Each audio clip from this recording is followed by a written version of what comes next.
Most our time living in a gangster's paradise. Oh, he's dead? He's dead. Oh. I don't understand why you...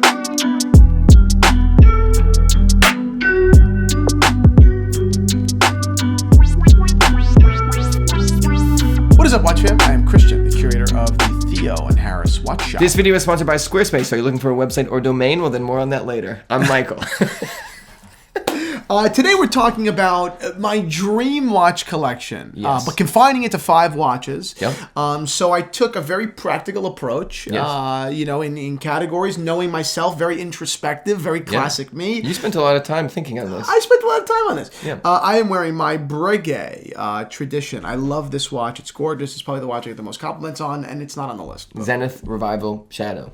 New Zenith coming soon. So I go through some of the main, picks, the real body of the collection, and I ended on something that's just totally ridiculous. A classic watch, a watch of taste and complication, but something that would require one fucking big budget, or a very small caliber pistol, and And an elderly man walking by. Exactly.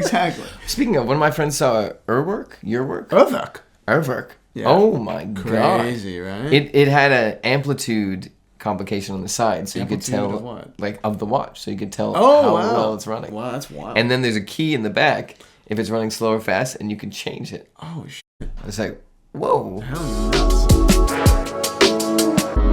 Okay, so my first category here, I suppose you can classify it as industrial gold. Right. I love precious metal watches. You if you don't already know that, you will come to find that out over the next video. Yep. You've also never watched a video from us. Yeah, exactly.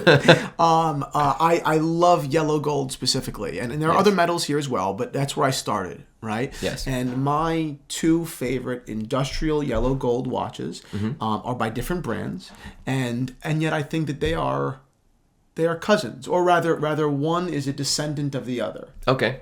Yep. The first is the Royal Oak chronograph in yellow gold. I love this watch. Yeah. These were 39 millimeters.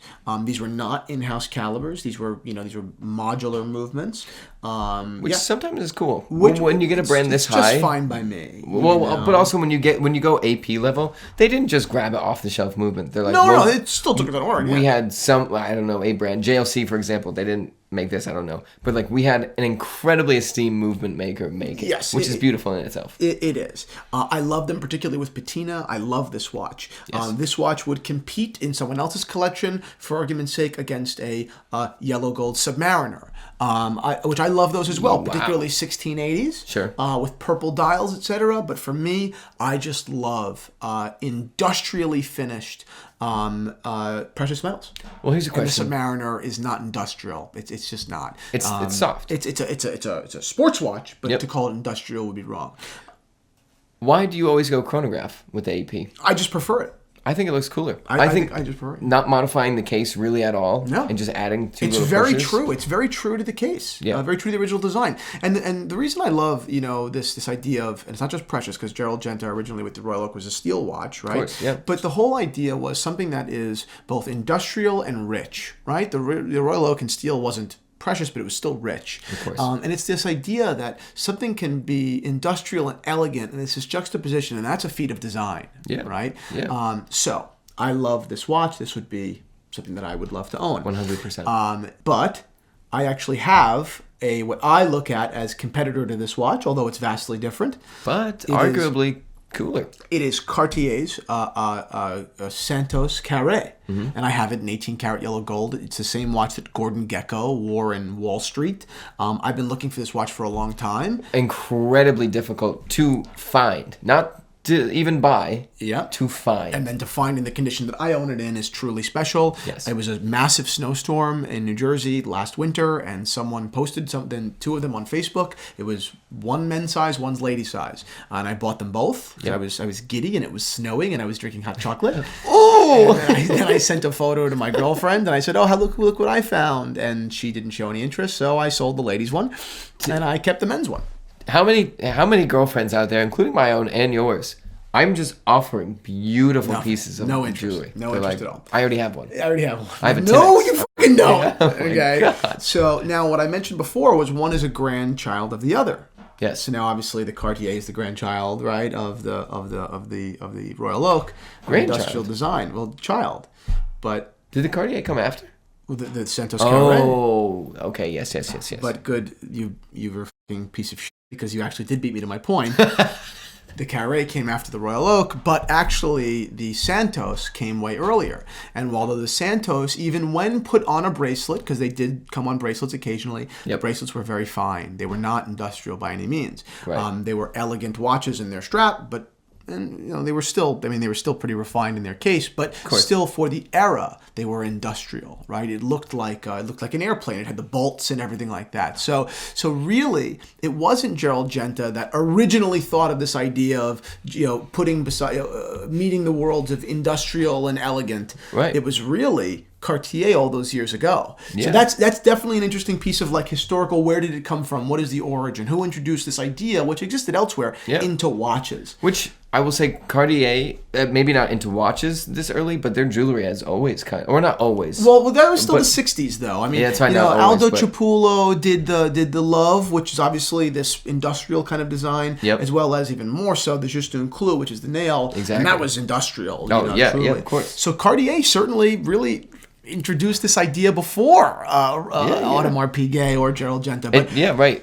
these watches are both incredible. If I had to choose one, I'd probably choose the Royal Oak. But I love my Santos Carré so much, I couldn't see myself ever selling it. That Royal Oak is a beast. The Royal Oak is a beast. Okay, before we get into the next subject, which is watches that are not industrial but still precious metal, Christian is going to do a one sweep. All right, this is one sweep. Christian has 1 minute to sell you a Rolex Sea Dweller. 3, 2, 1. If there's one thing you guys know about me is I am not a sports watch guy. It takes a really, really special sports watch to make me even, look twice. But Rolex's Sea Dwellers are unfucking believable. Particularly these second generation watches because you still have the tritium dials, right? So you still get this slight custard coloring, right? Forget about the aesthetic. You also even go into the functional, and of course you've got a deeper depth rating or higher depth rating, number one, and number two, that's a product of the new crystal as well. So you've got a sapphire crystal now as opposed to one of those top hat acrylics, which is just better technology. I mean, the original Sea Dwellers were never even really that. I mean, they were capable, but this is a far more capable dive watch. Yep. The last thing for me is, it looks like shit and it smells like shit and tastes like shit, but it's not shit, right? Meaning it looks like a Submariner, it smells like a Right. Submariner, but it is not a Submariner. It is Sea a Dweller. cooler, thicker, more badass. It is the big brother of the Submariner, Yes, the serious watch. So for me, this is one of the most undervalued Rolexes. It's what I call neo-vintage, not quite vintage, but it basically is. It's of that prior generation of watches that I absolutely adore. Still around $10,000. You cannot beat the value on these watches. So that's it. I adore this Sea Dweller. It is available with a whole bunch of other Rolex, Cartier, Patek, Omega, etc. in the Theo and Harris shop. So I highly recommend you guys head on over there and take a look.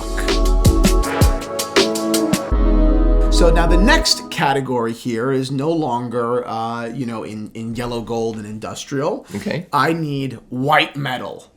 Okay. And now when I say yellow, gold watch, right, yellow, gold watch, the date comes to mind. Of course. And I love the date. Of course. I love it. Yes. But when I put it up against other yellow, gold watches, to me, it loses next to the Carré and next to the Royal Oak. You want industrial with precious. Yes. With gold, with yellow gold. Yellow industrial, I love that, right? Yep. So now moving into, the Day-Date is still such a revered watch, right? Of course. My mother has a white gold Day-Date, which I love. Incredible But watch. I would need to go with a white metal Day-Date for sure in my collection. Now, my mother's Day-Date is unbelievable. It's got this Tiffany blue dial. It's got the diamonds. Fucking crazy watch. Yeah. It's ridiculous. Oh, yeah. And I would really be just super happy with that watch.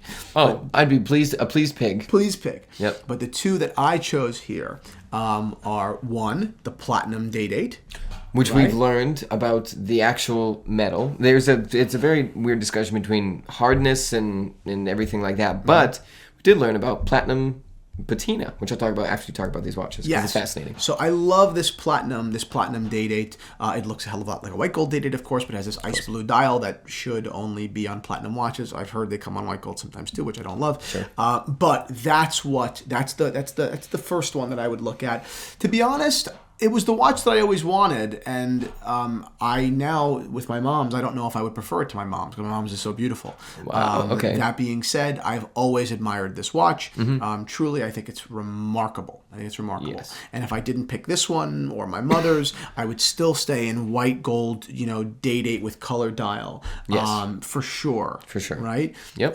But if you go up the line here, you can get a white gold day date with a diamond pavé and rainbow indices, and that'd be the one that I would really, really want. How do you get that?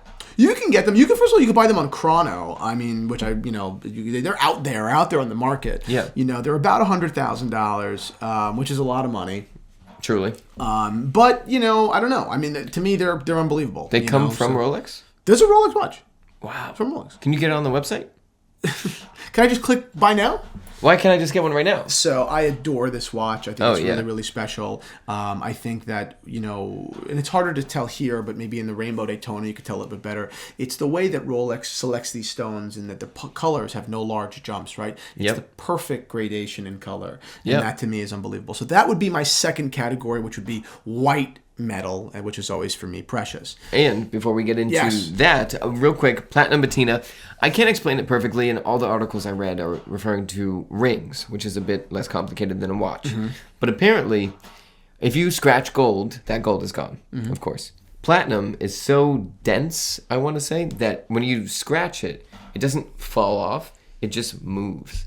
So you can repolish a ring. Watch is, like I said, much more difficult, but I bet someone can do it. You can repolish a ring, and it will look a little different, but all that platinum is still there. So Wow. it like melts and molds over time, but it doesn't. You don't lose it, which I think is incredibly Bizarre. weird. Yeah. That is incredible. So now the next category I'd have to go into would be dress watch. But before we go there, a quick note from our friends over at Squarespace. Yes, this video is brought to you by Squarespace, which is an amazing website builder. But what's amazing is the power that you can get by having a beautiful website. Exactly. When you introduce yourself to someone, let's say you either own a business or you have an online or a portfolio, whether if you're an artist, for instance, it could be a whole host of different. If you have a needs. product, If right. any sort of product, and that product may even be yourself. The idea of having I call it a digital business card, right? A website seems so abstract, and why would I need a website? Well, you love your business card, but everyone loses it, right? But if you can send someone the link to who you are in a nutshell, what your product is, and if that if that website can be built, one, to be absolutely gorgeous, and Squarespace has so many templates that are one better than the other so far as design. They're absolutely fantastic. But two, that are easy to build. Anyone can go pay for a ton of money for a beautiful website. Yeah, you can right. spend 10, 15, 20, 100, forget about it. You can Right, spend of course. millions on websites, right?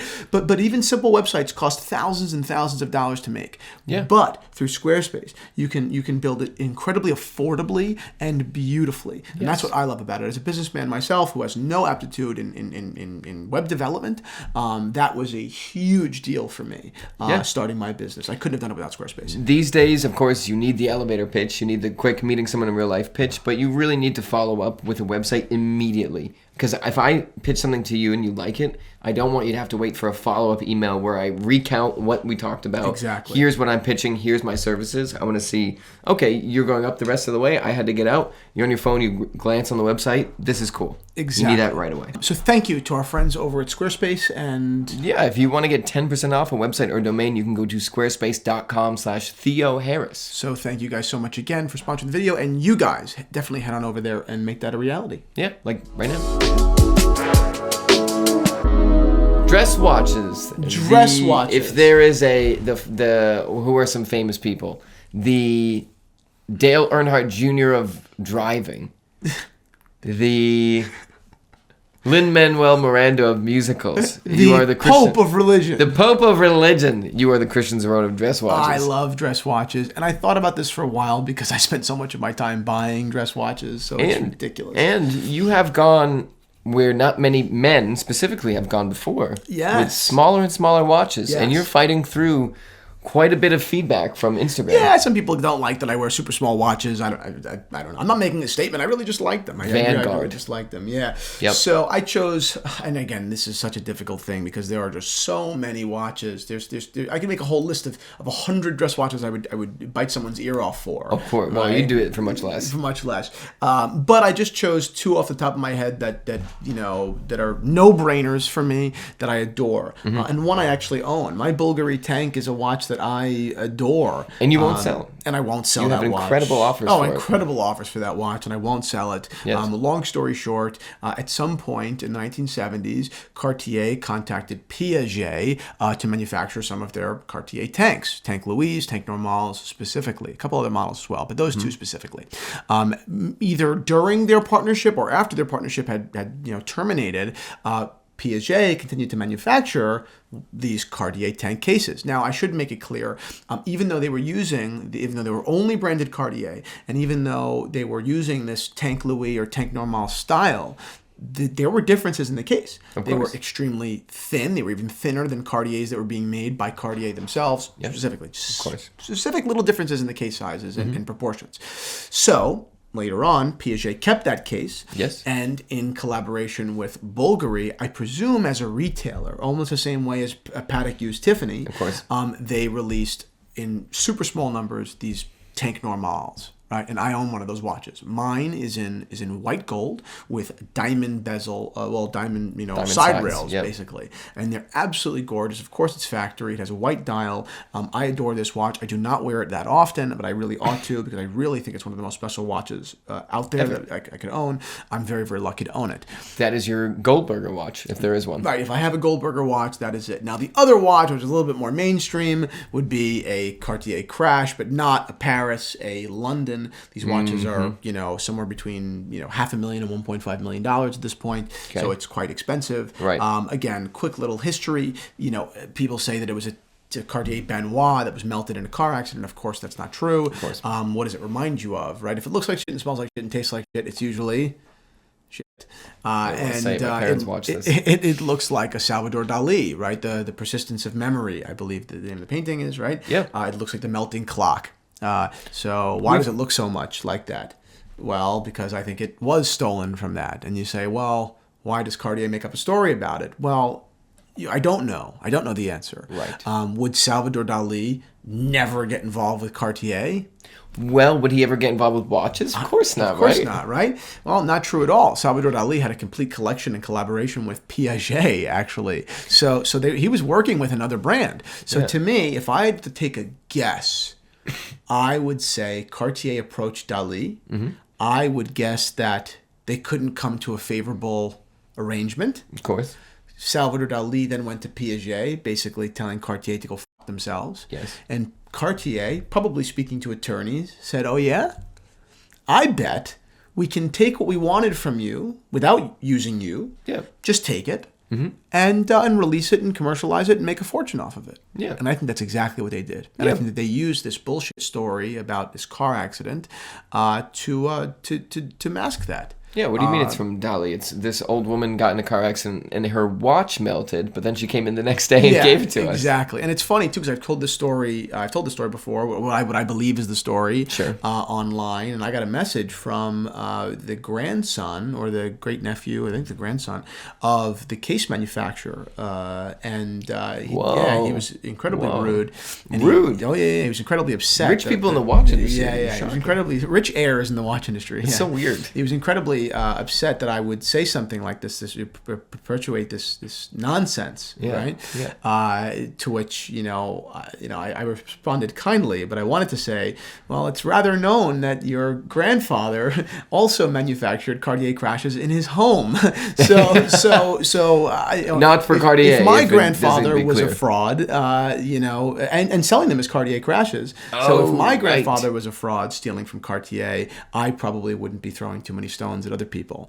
That's especially when my grandfather's never had a Cartier. Yeah, exactly. And it's funny too because it's well known which Cartiers out there are or which Cartier crashes out there are fake. Now made by the same guy that made them in the studio, but functionally stolen. I mean, it's stolen IP. And they're not they're not from Cartier. Right. Now you know that they're stolen because they have the wrong import stamps. Yeah, and auction houses know it, and they sell them anyway sometimes. And anyone that's in the know knows this. So because of that story, so you uppity bitch. he's probably watching this. Yeah, typing. he's not. Someone might send it to him. So knowing the story, what are those fake Cartiers made by the same guy worth? Nothing, or not nothing? Well, they're worth the same as anything else because no one will disclose that they're fake. Well, and again, they're real, but they're fake. Right. It's made by the same guy, but not in Cartier and not with the permission of Cartier and never commercialized by Cartier. Fascinating. Made to make extra money, basically. Yeah, of course, it's a side hustle. Exactly, and I believe the reason why they imported them, I think it was like I don't remember which import stamps. I could just look at my notes, but they didn't use certain import stamps because it would have the punishments. I believe it's London. It's British. I believe, if my memory serves me, they used French import stamps as opposed to English because the penalty in England, in France for the fraud would have been nothing, whereas the penalty in the United Kingdom for the fraud would have been something significant imprisonment. Wow. So so I think that's the story. So fascinating. anyway, and the truth is now all the way full circle. If I was offered one of these fake ones, first of all, it would still be hundreds of thousands of dollars, I'm sure, even if disclosed to be fake. Of course. But I would certainly buy one. I mean, I wouldn't spend a couple $100,000 on it, but let's say it was a couple of years ago and they were at 50 and I had a guarantee I could never get 50 for it again, I'd still buy it. I think that they're incredible. Oh yeah. So it wouldn't be a question. It is a cool story. Now, the next watch. Again, I'm still in the dress watch world. Yep, of course. I would have to. I love the Patek 96. I love this watch. But if I had a crash, would I ever really wear this? I feel like I would still long for, even if I had a crash, I would still long for a traditional circle, Patek level dress watch. Exactly. Yes. So I would consider the Patek 96. Okay. Or I would go into enamel territory and wear enamel, maybe World Time, maybe a vintage, just a vintage watch from almost any brand, but high quality. IWC made these enamel dials. So that's what I would do. Something colorful. I need color for sure. Yep. And I mean, I would like the 96, but I probably would end up needing something enamel. So I would go. I love color like that. Oh, it's beautiful. It's almost enamel. like a Rolex Stella, but the Stella didn't make the cut. It's like that, right. Yeah, that's insane. And it hand painted by Patek, or not by Patek? Oh yeah, it's a cloisonne or enamel. So it's like the pinnacle of enamel work. Yeah, it's unreal. Yeah, that's a hard watch to compete with. Exactly. And my final watch, which is something that is unlimited budget. Unlimited budget. What's the price range we're talking about here? Let's look it up. I think they're like unlisted at the moment. Oh, call for offer. Yeah. So it's half $500,000, which is actually the same price as the crash, but whatever. But this watch is so much more watch. It's infinitely more watch. It's Patek's 5004, which is their perpetual calendar chronograph split second. I think this is their best perpetual calendar chronograph, period. Yep. I also love the 5970, far better than the 5270 in my opinion. But for me, this is also way better than its successor as well. This is far more discreet, better design. What's the size of the watch? No, 36 and a half. 13 millimeters thick. That's not that thick. Yeah, because it's 36 millimeters, it also has these really long pushers, a split second. Stubby. This is such a fabulous watch. I mean, it's a gorgeous. dream watch. This would be everything for me. This would be it. This would be. There's no rival. Yeah, if I had to have one watch, it might be this. Yeah. If I had to have one watch, I could see myself with a white metal. You've worn this in the metal? I have. Yeah, it's mind blowing, and it just. Again, the 5970 is beautiful, and when I was looking at them, they were 120,000, and now they're probably 220,000. Wow. So they've doubled in price. The 5970s, and I thought that 130 was a little bit low. I thought 180 was probably a better price, but anyway, these are fantastic watches too. I would love this. Oh yeah. But the 5004 is it twice as good? Maybe. It's really? that good. Really? Yeah, it's that good. Wow. It's that good. Wow. Yeah, it's just one of those things. I mean, I don't know how likely I would be to drop $500,000 on a watch. I don't know. Certainly 0% likely to say this can't be sold. It's just too much money. Of course. But to look at it and say, I guess it's an investment class. I don't know. I'm going to wear it though I'm going to wear it every day. Maybe I would do that. Yeah. Just to just to have this remarkable thing. It's still probably too much, though. I'd be far more likely to buy 5970. You certainly won't lose money. 200,000, which is still a fortune of money. It's Yeah, ridiculous. But again, never to say this is mine to never be sold. I would tell my kids, this sells. You get rid of this. This is nice. This is dumb. Heavy. This is something that Daddy always wanted, and he has, and now you sell it. You know what sucks though? This gets sold. They don't sell it. They're too sentimental because they're from you. Yes. 2 generations, no idea. No idea. What is this? Dad's watch. How much is Dad's watch worth? Yeah, nothing. It wasn't even Dad's. It was like Grandpa's or something. I don't know. This is Grandpa's. Yeah, can you imagine? And it's not even cool anymore. I know. So anyway, that's my lineup of ultimate watches, 5-watch collection. That would just be it. Which is funny because that would be it. It's $1 million. I guess that's it. Yeah, nothing crazy. And then of course, if you were the person that got all these watches, it wouldn't be it. You'd be like, oh, that was cool. I guess I could really get into RM now. Yeah, it's stupid. But anyway, my style is so clear. I like precious metal. I like super dress watches, metal, and I like patina. really, exactly. So anyway, that's it, guys. I just poured my heart out to you, so don't make fun of me.